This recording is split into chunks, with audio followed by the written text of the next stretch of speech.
कक्षा 7 की एक्सरसाइज 1.2 का प्रश्न नंबर 6 हमें दिया हुआ है।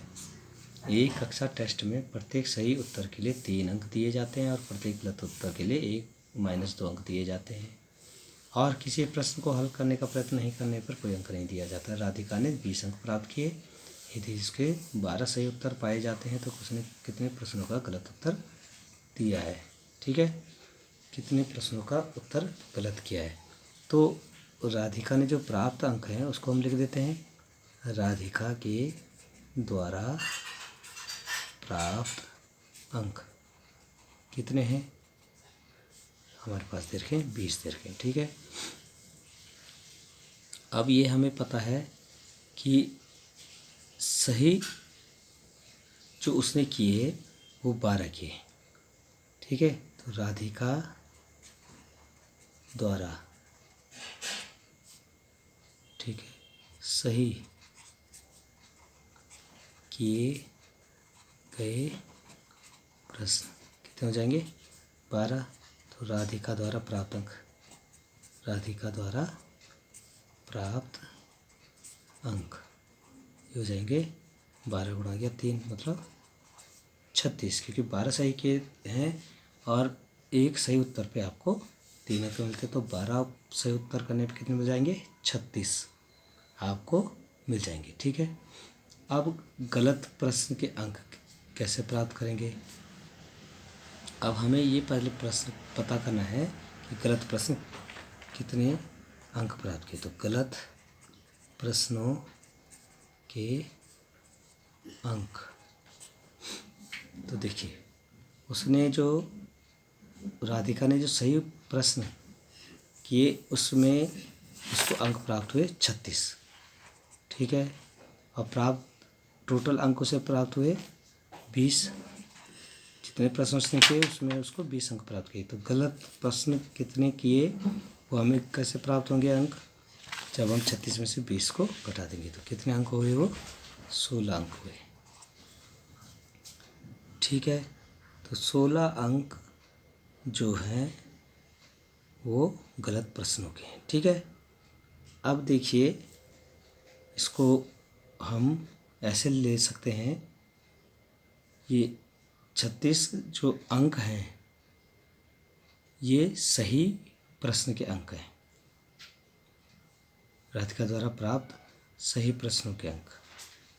ठीक है, तो उसमें से हम प्राप्त अंकों को, जो उसने प्राप्त किए 20 अंक प्राप्त किए, तो 20 में से 36 घटा देंगे। तो 20 में 36 घटे तो ये 16 आ जाएगा, -16 आपको प्राप्त हो जाएगा। ठीक है, तो गलत प्रश्नों के संख्या अगर हम निकालेंगे तो ये हमें प्राप्त होगी कैसे, कुल हमारे पास गलत प्रश्नों के अंक बटे एक गलत प्रश्न का अंक, तो ये हो जाएगा 8 प्रश्न। तो इसका मतलब ये हो गया 8 प्रश्न उसने गलत किए हैं।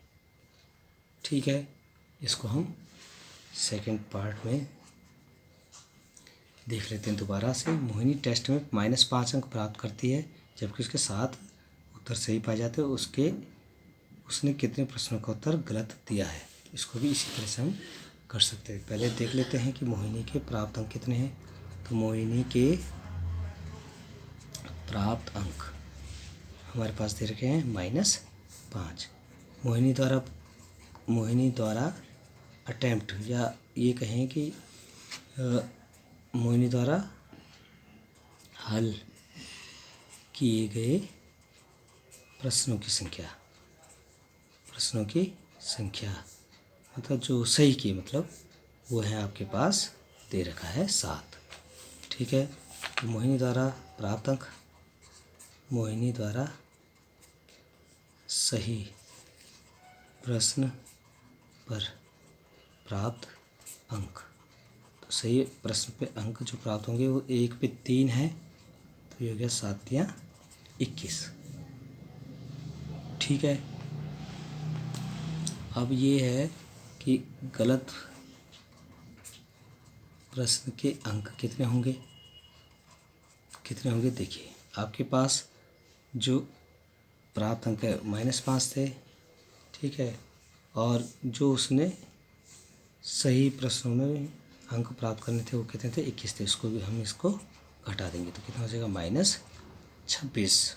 -26 अंक उसको प्राप्त हुए। तो गलत प्रश्न की संख्या कितनी हो जाएगी, गलत प्रश्न की संख्या तो ये हो जाएगी टोटल अंक बटे 1 गलत प्रश्न पे अंक, तो ये हो जाएगा 13 उत्तर।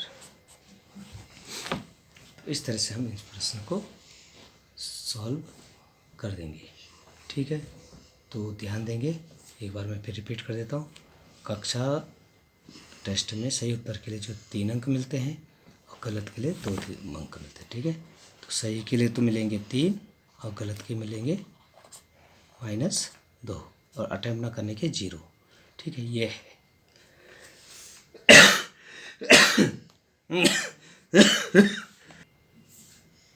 अब राधिका के द्वारा जो प्राप्त अंक है वो 20 अंक है। उसने जितने अटेम्प्ट किए प्रश्न गलत और सही सब मिला के कितने हैं, 20 हैं।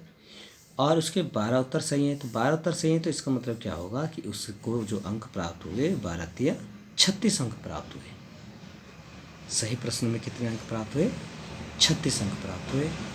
तो गलत प्रश्नों के अंक कितने होंगे, अगर हम टोटल में से इस 36 को हटा देंगे तो हमें -16 प्राप्त हो रहे हैं। गलत प्रश्नों की संख्या क्या हो जाएगी, 16 में -2 का भाग देंगे क्योंकि गलत के लिए 2 अंक हैं। तो -2 का अगर भाग देंगे तो 8 प्रश्न इसके गलत प्राप्त हो जाते हैं। इसी तरह से मोहिनी के प्राप्त अंक -5 है। ठीक है, और उसने अटैम्प्ट किए 7 हैं। तो जब 7 अटैम्प्ट किए तो इसको कितने की 21 नंबर मिल जाने चाहिए। ठीक है, अब क्योंकि उसने -5 अंक प्राप्त किए हैं तो गलत प्रश्नों के उत्तर जो होंगे उसके अंक होंगे -5 में से 21 को हम घटा देंगे। सही वाले घटा देंगे तो -26 आया। तो गलत प्रश्नों की संख्या जो आ जाएगी -26 बटे -2 = 13। इस तरह से प्रश्न हमारा हल होता है।